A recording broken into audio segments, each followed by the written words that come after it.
Third thing about growth, eats capital, which for us is why we went public. So the takeaway on going public is that there's a misperception that going public is the end. Yay, liquidity event. That's actually not what it is. Going public is a Series A with a new set of investors, the public markets. It's a great opportunity to raise capital from very sophisticated investors. And it's a really good marketing event. Beyond that, it's back to work. And the way we think about it is going public is really just the beginning, not the end. And the decision to go public, I want to share a couple things that we thought about as we were thinking about going public. Need to first look at the market opportunity you're focused on. Clearly, your business has to be at a certain stage before getting to that point. But you want to make sure you're in a market that's big enough that you need the capital. Because otherwise, why would you do it? The public markets, at the end of the day, want to invest in profitable companies. They're willing to deal with unprofitable companies for a short period of time. But at the end of the day, they want to see profits from your business in the long run. You need to be able to look yourself in the mirror and say, I can see how this company can become a profitable company. Not just now, but for a long period of time. Tactically speaking, one of the other things that's really important is make sure your sales forecasting is really solid. Because once you're public, you have to provide guidance to the market and say, here's what we think our plan is going to be, and then you have to deliver against that. So your sales process, your sales leader, your assessment of the market, you've really got to have forecasting figured out. Like right now, we're reporting earnings next week, and we got to talk to Wall Street about what our earnings going to be for the next quarter. Once you're public, you have to do that every quarter. Yes?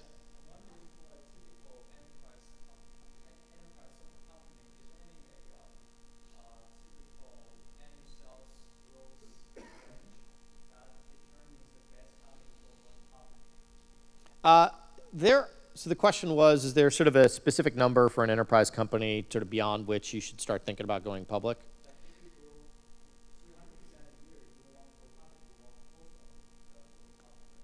The timing is a trade-off between a couple different things. Typically, you want to have over $100 million in revenue. You just want to be at a certain scale.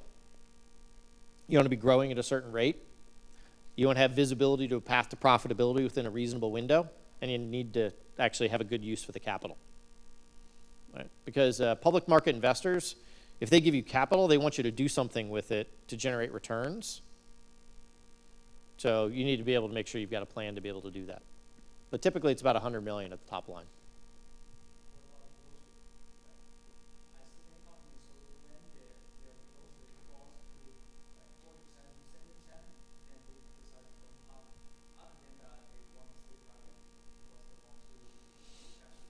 Yeah, there is a trade-off between growth and time to profitability, and there's no hard and fast rule for that. One of the other things that often doesn't get talked about, and this is something that I think we did a particularly good job of, is you got to be real about your systems and your data.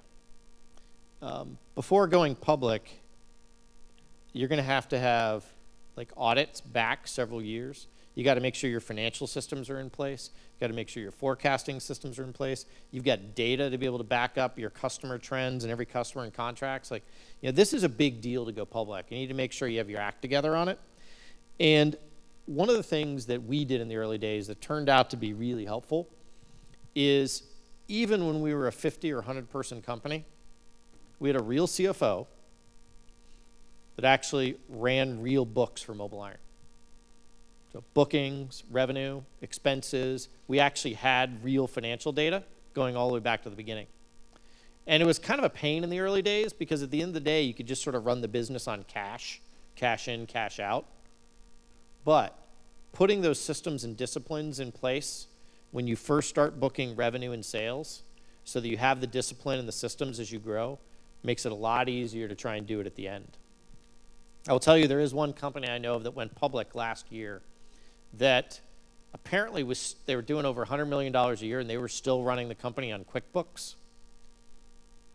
And it literally gave their investment bankers aneurysms trying to figure out how to take, QuickBooks and turn it into real financial data to be able to go public. And the last one is that your team is ready. Going back to the point that going public is really just the beginning, not the end. You're taking a big leap together to say, we are now going to go raise capital from public market investors, grow the business, drive to profitability. You got to make sure you have the right folks in your team that are ready to be able to do that. So, what are some of the pros and cons of being public, and what I wish somebody had told me? So, what I love about being public is the capital and access to capital for growth. 2, I love the transparency. One of the things as a late-stage private company that's tricky is you have to start being more private about your data, because you can't be sharing it as publicly as you used to, and we always had a big culture of transparency inside the company, so that really frustrated me, that as we got closer to going public, we had to be sort of more constrained with sharing information. Now that we're public, it's great. Transparency for everybody, investors, employees, everybody gets the same data. Love it. It's a terrific way to drive accountability and transparency.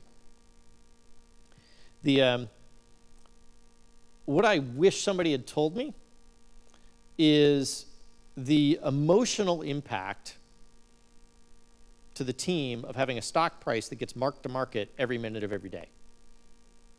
Up and down, up and down, up and down, up and down.